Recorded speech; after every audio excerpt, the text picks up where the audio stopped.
Right. Welcome back. Good Thursday afternoon, investors and traders, Finom Group members, and our general YouTube audience. My name is Seth Golden. I'm your host, as always, for Finom Group's weekly State of the Market. And as I'm sure everybody knows, the state of the market is a bear market.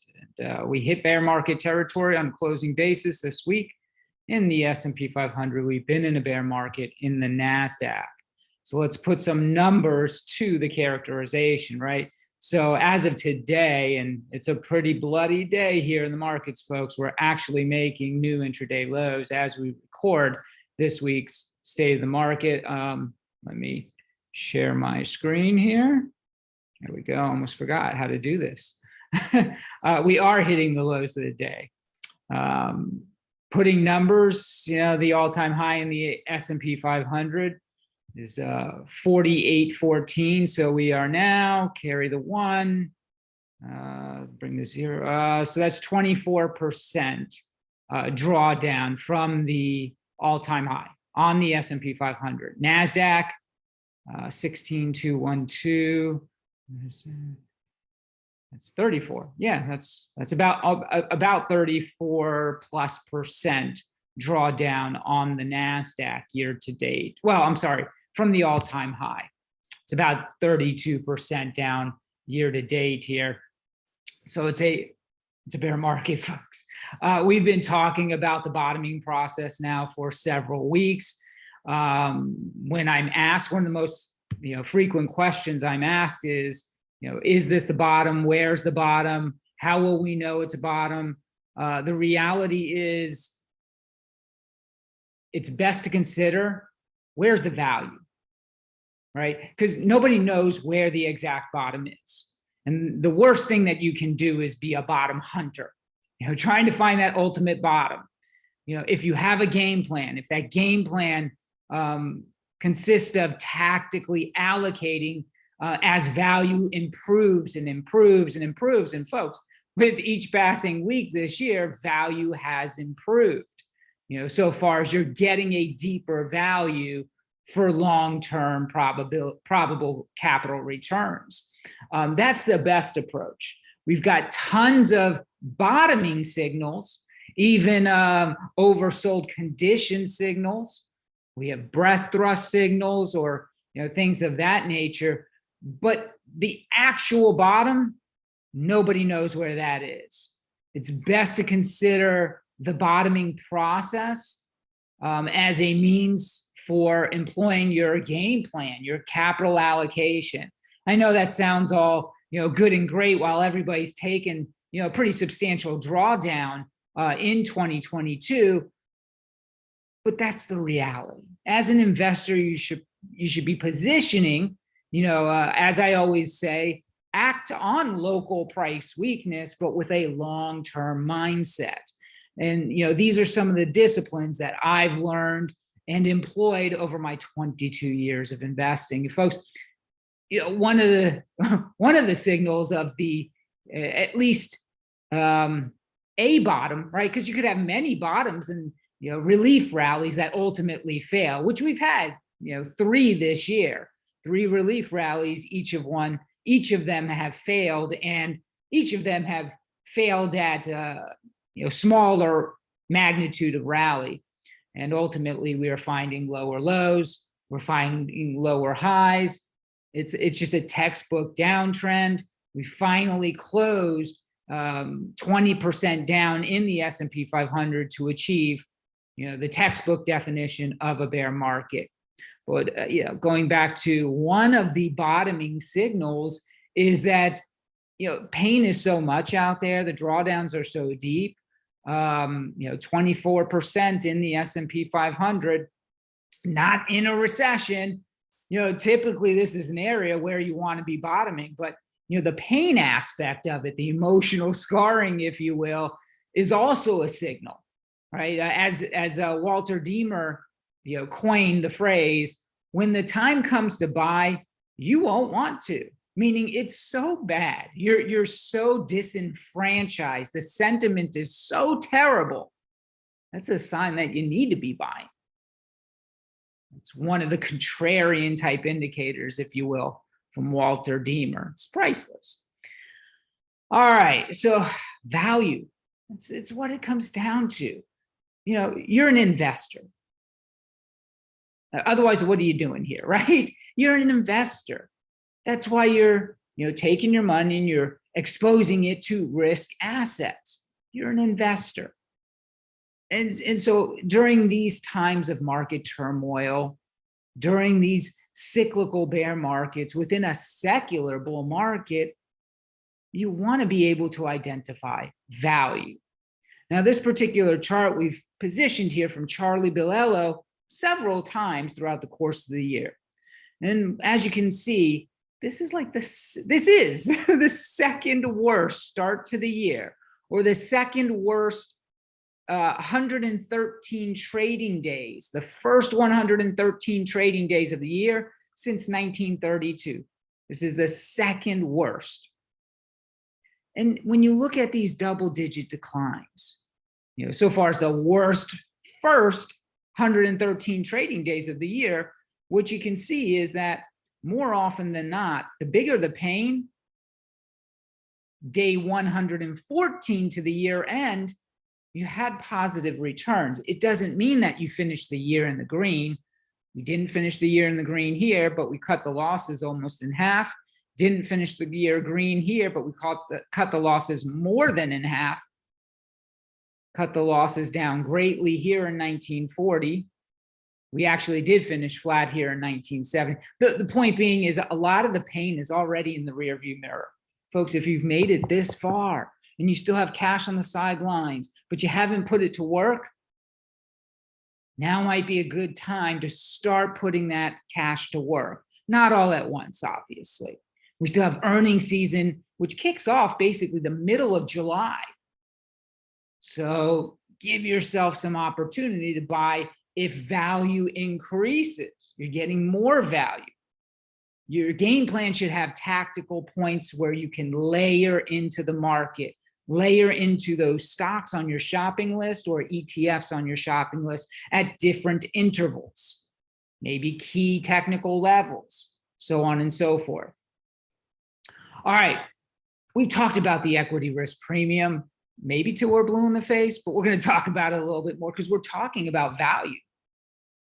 For each time that we've had, quantitative data that says the next couple of months, the next 6 months, the next 12 months, the returns are generally positive based on this particular breadth, configuration, so on. Well, we're still in this time frame.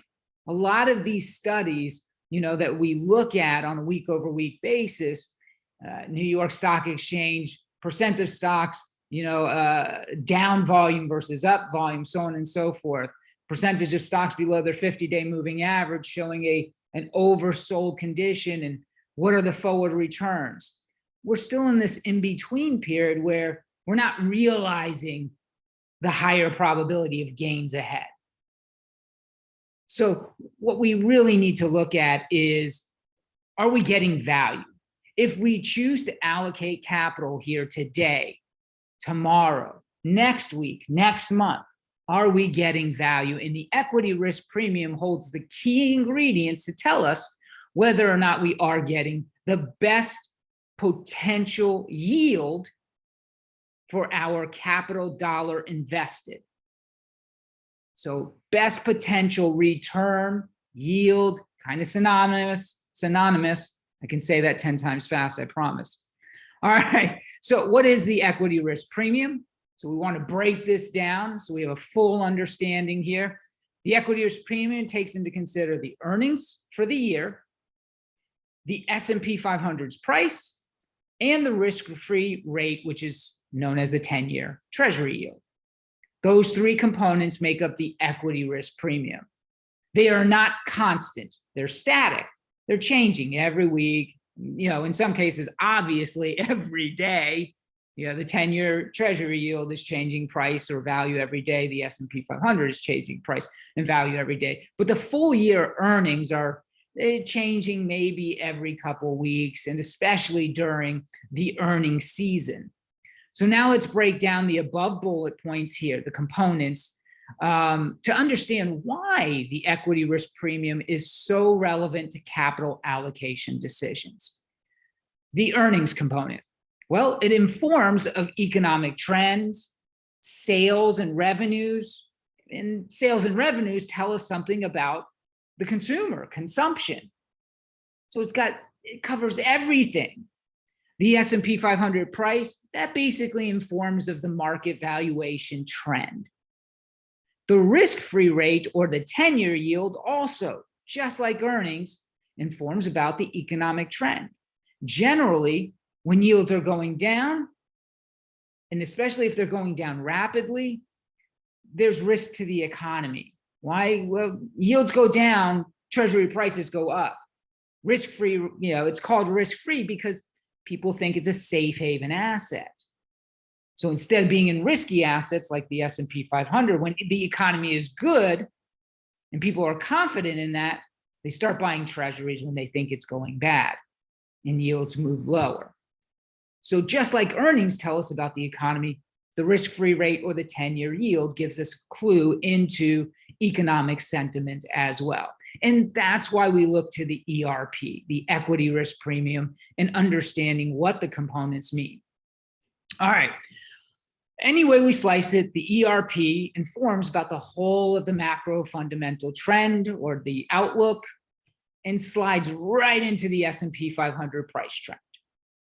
The equity risk premium, in order to get that, the ERP, in order to get it, there's the equation. You take the earnings and you take the price of the S&P 500, you divide them, earnings first, S&P 500, okay? That's how you get the ERP. And then you subtract the 10-year yield and you get your equity risk premium, or ERP. Earnings divided by price minus the 10-year yield. So at present, the full year, what we need to know what these values are then, right? We need to know what the earnings are. We need to know what the S&P 500 price is. Unfortunately, everybody knows what the S&P 500 price is. It's bad, unless you're a value seeker, right? Glass half full. At present, full year consensus S&P 500 EPS, or earnings per share, is expected to achieve $229.35. This is the estimate right now. Seth, but you said that you were expecting earnings estimates to get revised downward. I know, I've been saying that, and it hasn't happened yet. It will. It will. More than likely when we get into either at the end of this quarter, which is at the end of this month, or during earnings season, we are going to see adjustments to S&P 500 company outlooks, and we should start to see the earnings downward revision. This will change, of course. Like I said, the earnings will change every week and throughout the year. Nobody is of the opinion right now, based on an economic slowdown, that $229.35 will be achieved. I don't see any analysts or strategists out there that think this is plausible. The greater consensus belief is that the full year EPS estimate will moderate lower in the coming quarter as the Q2 earnings season gets underway. All right, so the S&P 500 is currently in a bear market, whereby it has declined, as of now, 25% from the peak. So let's look at the equity risk premium. Okay, let's take that into consideration to see if we're getting value. We achieve, as I said, the ERP by dividing the earnings by the price of the S&P 500. So let's do round numbers, right? We don't need that 35 cents. It'll just muddy the waters, if you will. So we're going to take $229 and we'll round up to 3,700 on the S&P coming in today, right? Using the equation for the ERP and present earnings and S&P 500 price values, we come to 6.1%. Now, to complete the equation, remember, we said now that we have 6.1 after we divide these two, we have to subtract the 10-year yield. And so we're going to use 3.4% because that's where it's been hovering lately, right? It ran up to almost 3.5% the other day, did some consolidation, consolidating a little bit more here today after the FOMC rate hike and their outlook. But let's use 3.4% for the 10-year yield. So now we can summarize the ERP based on the equation at 2.7%. If we take 6.1% and we subtract 3.4%, we get 2.7%. That's our equity risk premium. Seth, what is that even? Is that good? Is that bad? I don't know, right? So here's a chart of the equity risk premium. This is your trend line for the equity risk. You can see it's all over the place. So yeah, but we do have an average. And again, some of you have seen this chart before, but for our new members and maybe newer folks to our YouTube audience have never seen this. The average equity risk premium, ERP, since 1977 is 2.5%.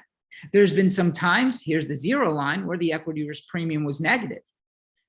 Most notably, the dot-com bust. Again, look at where the equity risk premium was. And essentially with the equity risk premium, we're talking about value. Where can I get the greatest yield for my capital investment? Is it the equity market or the other market? What's the other market? Well, the bond market. Can I get a better or more probabilistic yield there over time than in equities? And back during the dot-com period, that was yes. You could answer, yes, I could get better yield in the bond market than I could in equities. So again, the long-term average, though, for the equity risk premium is 2.5%. This is where we are right now, 2.7%. So not only do we have an above average equity risk premium, it's nothing like the dot-com period, folks. It's not even like the early 80s here. Late 70s. So it's nothing like those time periods. The equity risk premium right now is favorable. All right, so then why aren't people buying stocks, right? Well, the reality is we don't know. Is the 10-year treasury going to keep trending higher? Are earnings going to get revised even lower than people expect, right? So they're not constant, as I said before. They're constantly moving targets, if you will. So we have to keep that in mind. So the best we can do is, we can do an exercise whereby we play with those inputs. We'll change the value of the earnings. We can change the value of the S&P 500. We can change the value of the 10-year risk-free rate and assign different levels so that we have a better understanding just how good or how bad it could be. All right. So nobody believes $229 in earnings is achievable during an economic slowdown forecast, right? And I think the data that we got out, well, not just today, but recently, is showing that the slowdown is gaining momentum, right? We knew that the housing industry was going to be impacted first and probably more egregiously by higher rates. We saw it in mortgage applications. We've seen it in year-over-year new home sales, pending home sales, existing home sales. Now we're seeing it in building starts and building permits and housing starts, right? That was the big number today, and the housing starts dropped 14%. Now, some of that can be explained away, but we're not in the business of explaining it away. The data is what the data is. The market is reacting, and so we just have to accept it as fact. So we are now under the premise, we have to recognize that the slowdown is starting to really gain momentum. And there's the probability that economic growth can stall later here this year. Things change very fast, as we can see, just not even a full 2 quarters into the year, and economists have ratcheted down their economic outlook dramatically. That's how quickly things have moved here this year. So let's take the earnings per share all the way down to $220 a share instead of $229. Take it down to $220 and keep the S&P 500 price at 3,700. And we'll keep the 10-year yield at 3.4%. Now we'll do our calculation. The ERP, the equity risk premium, is now when we put all these inputs, when we do our whole calculation here, take earnings divided by the S&P 500 price, and then you subtract the 10-year yield. Well, instead of 2.7% with those values, so we took down earnings, we pretty much kept everything else constant. Our equity risk premium is at 2.5%, which is still the historical average. In other words, you're still getting value. This is still a good long-term buying opportunity for your capital investor dollars. All right, so we took the estimates down to $220 a share. Let's take it a step further. Okay, what if we took the estimate all the way down to $200 a share? See, now $220 a share, that's where we were last year, folks. If I blow up this chart right here, you can see 2021. We'll go all the way up. Here's the earnings. The dark line is the EPS. Here we are, the end of 2021, so our straight line, and that's where we got 220. So no earnings growth for the year. So, that's what we chose for that particular calculation. Now let's just do a whole, a round number and say, we're going to see 5% decline in earnings for the year. That's where we come up with the $200 a share. More than likely, we'd probably be in a recession if that's going to be the case. If we don't have economic growth, we're probably not going to get earnings growth. All right, the 10-year Treasury also, if we're in a recession, if we don't have earnings growth, the 10-year Treasury is not going to keep trending higher, right? Remember, people are going to start buying bonds. They're going to get out of equities, and they're going to be buying bonds at that point when they believe it is more clear that a recession is more imminent, more probable. They're going to start buying bonds, so the 10-year is probably going to come down. So let's put our baseline at 3% on the 10-year and do our equity risk premium calculation. $200 a share, 3% on the 10-year yield. We'll drop the S&P 500 price to 3,500 and use that as a baseline instead of 3,700. Now our equation looks like this. Our equity risk premium is actually higher, even though we have lower earnings. Right? The price has already basically taken that in. We have deeper value here now. Instead of 2.5% equity risk premium at $220 a share and a 3.4% 10-year yield, bonds are looking less appetizing. Equities are looking that much more appetizing at 2.7% equity risk premium. You're getting more value. People will say, well, why did the market stop going down? At some point in time, it's harder to make lower lows in the face of what is perceived to be better value. A 2.7% ERP is now back above the historic average, or even better value for the investor. Now think about this, folks, all right? In 2019, before the pandemic, the full year earnings was $180. The S&P earned $180 a share in 2019. What would it take to go all the way back down there? So far as earnings, right? The forecast right now is $229. We're doing the exercises to get that bad boy down to $200. But back in 2019, it was $180. Why am I even saying this? Because the S&P 500 peaked at about 3,400. And the exercises we're using and the price that we actually have today on the S&P is only about 10%, less than 10% away from that level. And yet, even if we get this recession and an earnings drawdown this year, we may only see earnings of $200 a share. Yet we're almost back to the price on the S&P 500 that we were in 2019's peak. Does that make sense?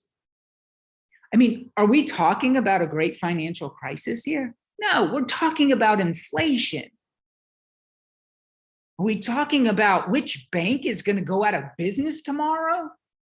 Like we were during the great financial crisis? Or which automotive company we're going to have to bail out?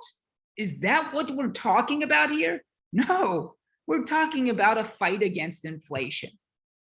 What do we know about inflation? Everything. We have history there. We didn't have history for a great financial crisis. Is this a pandemic? Are we talking about wide-scale global lockdowns that we don't have a playbook for? No, we're not talking about that either. And yet we're seeing a 25% almost decline in the S&P 500. Again, back to the price that we were in 2019 when earnings were $180 a share.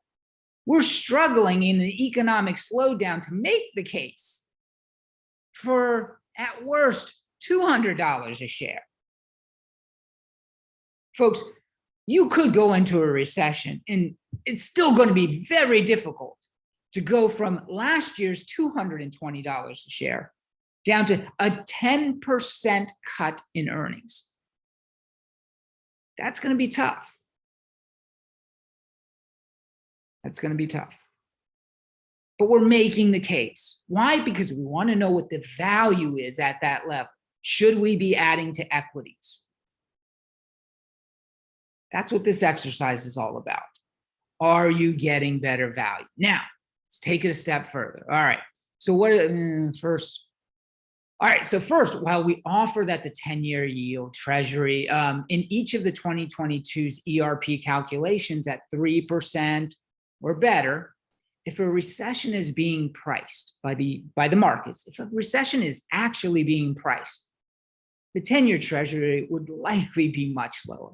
Folks, if we're going into a recession, we're not going to hold 3% on the 10-year yield. I'm sorry. Well, what about the Fed? You know, they're rolling off their balance sheet. They're raising rates. Folks, if we're in a recession, the Fed's not raising rates. They're stopping. They're going to have to figure something else out. They're not going to keep raising rates. They're not going to be unwinding their balance sheet if we are in a recession. And people are losing their jobs left, right, front, and center. They're not going to be, they're going to have to stop. It's just the way it is. So more than likely, the 10-year yield is going to be that much lower. Like we're making the worst case scenario in this exercise. Basically, our ERP scenario or calculations are lowballing the value proposition. Meaning, you know, we're saying 2.5% ERP or 2.7% ERP. The reality is we'd probably see something above 3% on the ERP. As I denote right here, the reality is that we could see a much higher ERP. If we take the 10-year treasury down to 2.5%, which is far more realistic, by the way, in any of our ERP calculations, the ERP is 3.2% at $200 a share and 3,500 on the S&P 500. Well, what if you take the S&P down to that 34? We're at 3.4% ERP.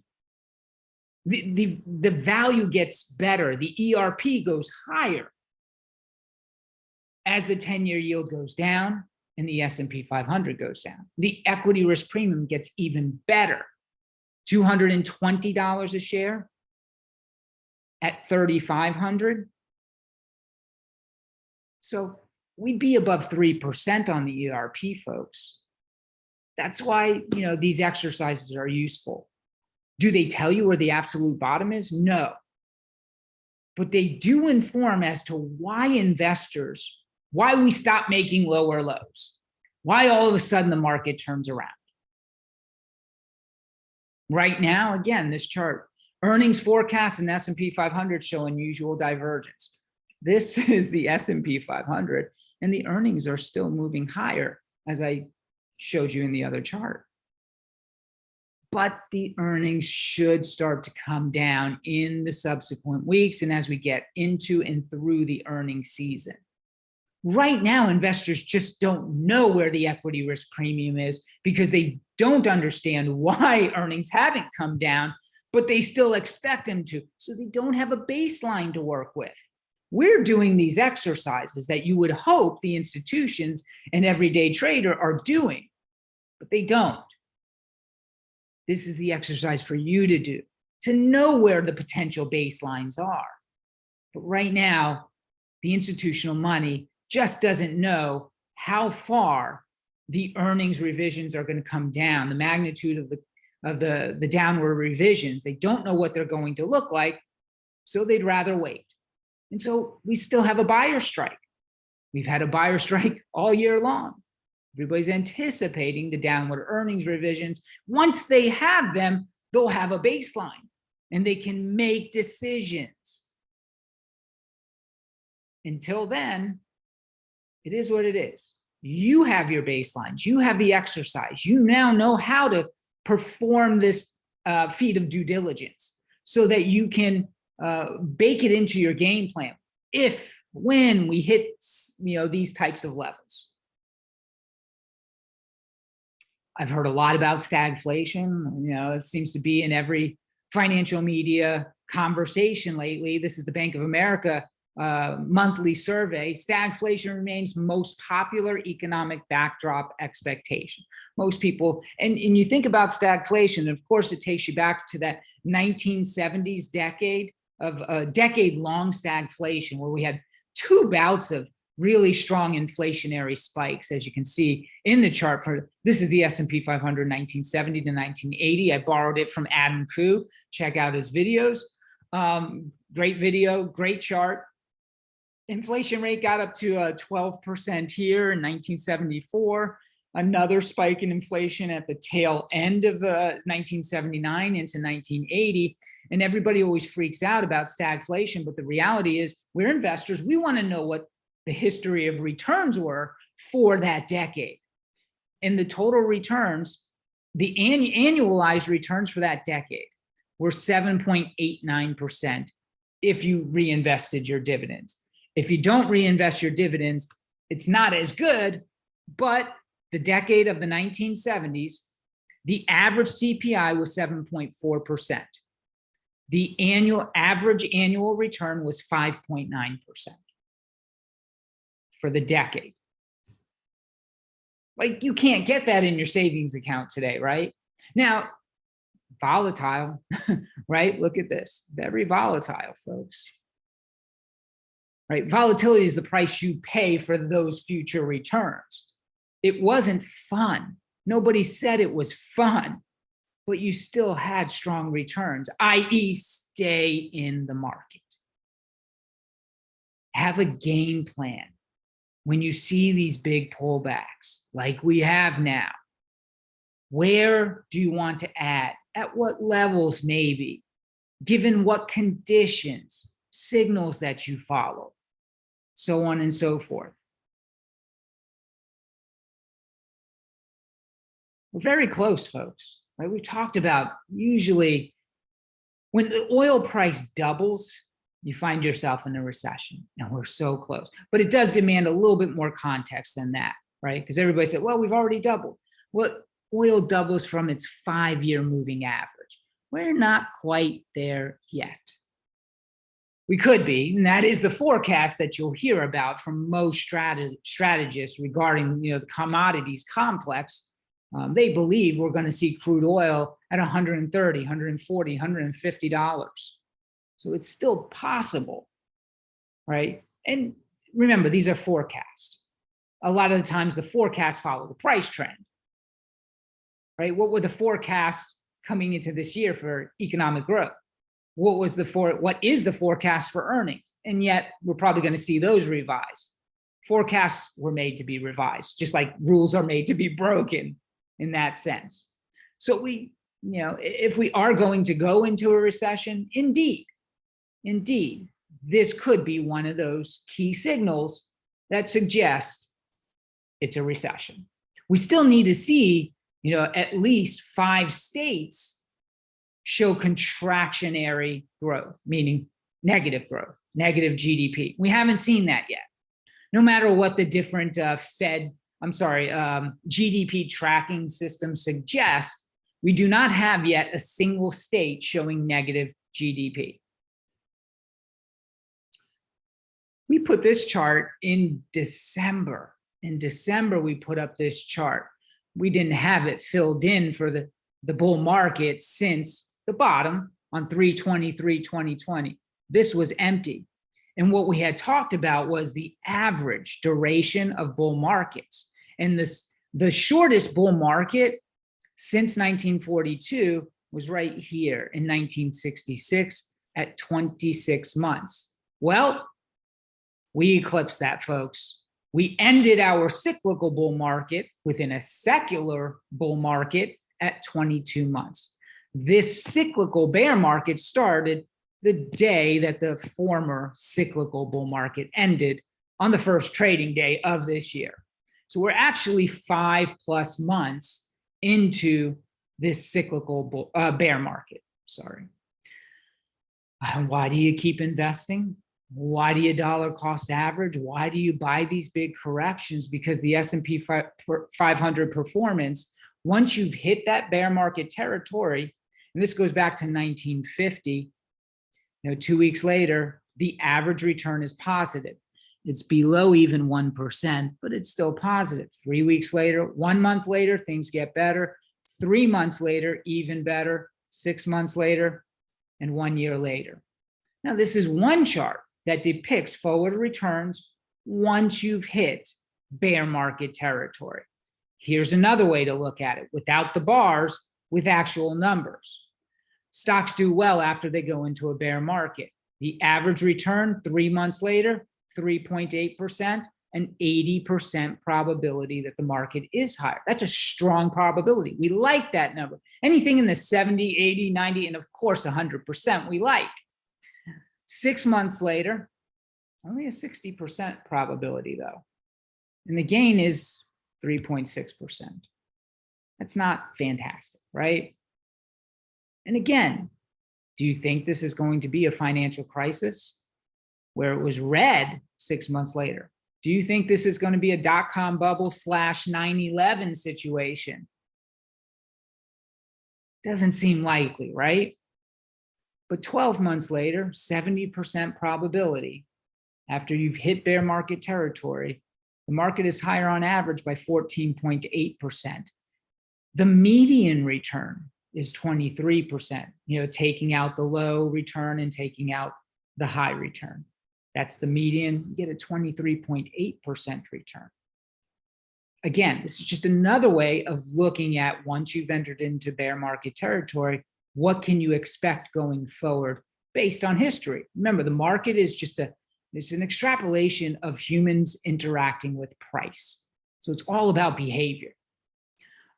Here's another way to look at it. So just because you can expect positive returns going forward, this looks out 6 months, this study here, but it tells you the drawdown, right? Because we're not going to just go up in a straight line more than likely, unless you expect a V-shaped recovery. Maybe that was the case when we had easy monetary policy, but now we have tighter or restrictive monetary policy. We probably should have lower expectations than a V-shaped recovery. So here are the drawdowns over the 6 month period. And again, after you've hit that bear market signal. I mean, 9%. Naturally, this again was 2008. I don't think that's going to be the case, but these are some large drawdowns that tell you we could still go lower, right? If we're talking about that 3,400 number from 2019, early 2020, before the pandemic, right? 9% will do it. Between now and the next 6 months, that'll do it.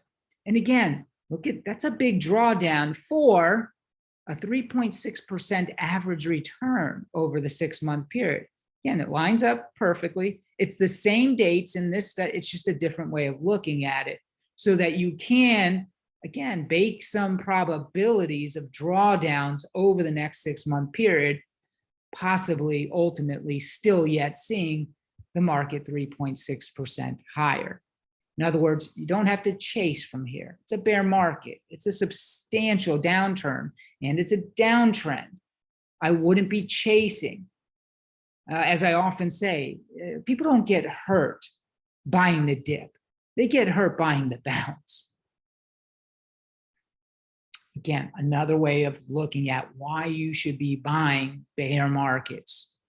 This goes all the way back to 1926. So we're not just post World War II, we're going even further back. 20% market decline since 1926, the 1-year average return 22.2%. But look at this. I mean, 5 years later, 3 years later, right? You're going to take some pain this year. We're coming off of 3 consecutive years of double-digit returns. So we take a step back in order to take bigger steps forward. How soon after a bear market starts do stocks bottom? Well, it's usually about 154 days based on those aforementioned dates, right? The last 10 bear markets, it's about 154 days on average. The median is much better, right? Because the median takes out the dot-com bust and it takes out the 1 day in 1957, calendar days to the bottom.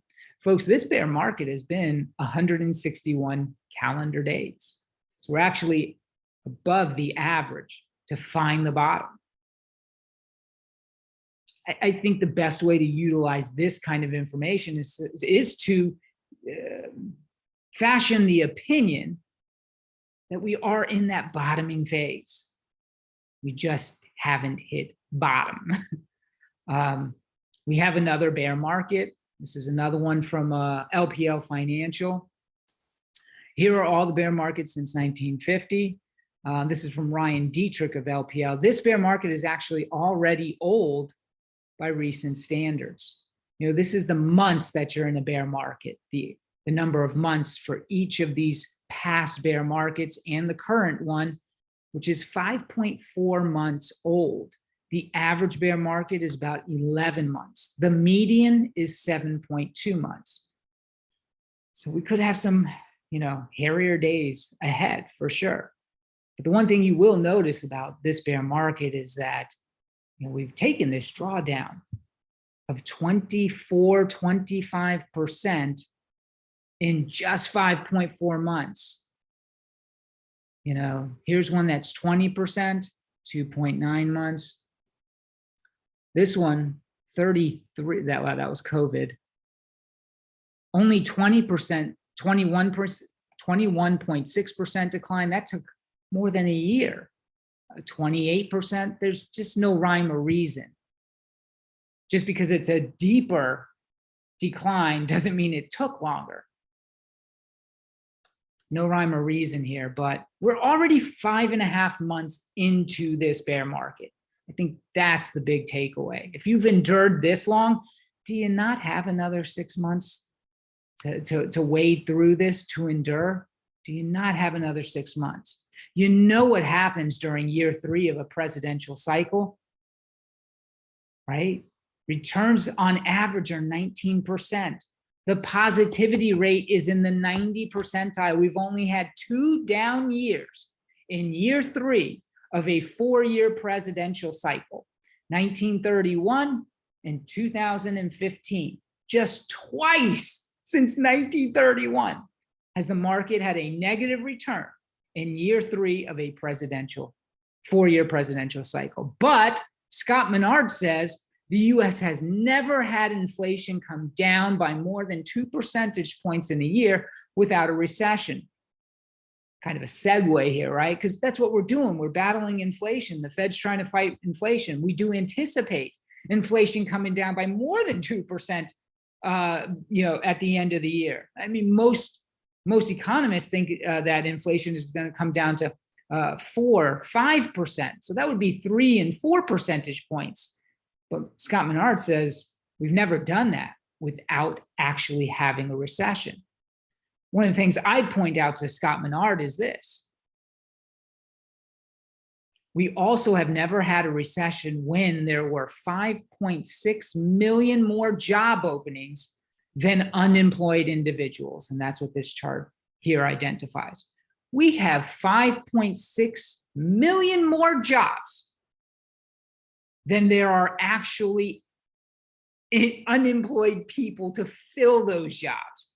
Essentially, Well, what if the job growth slows, right? Because we're getting used to this 300,000 and 400,000 non-farm payroll growth on a monthly basis. Number one, expect slower job growth. Maybe it comes down to 100,000 a month. That's over the course of the summer, into the fall, into the fourth quarter. Maybe that's the case. Set low expectations.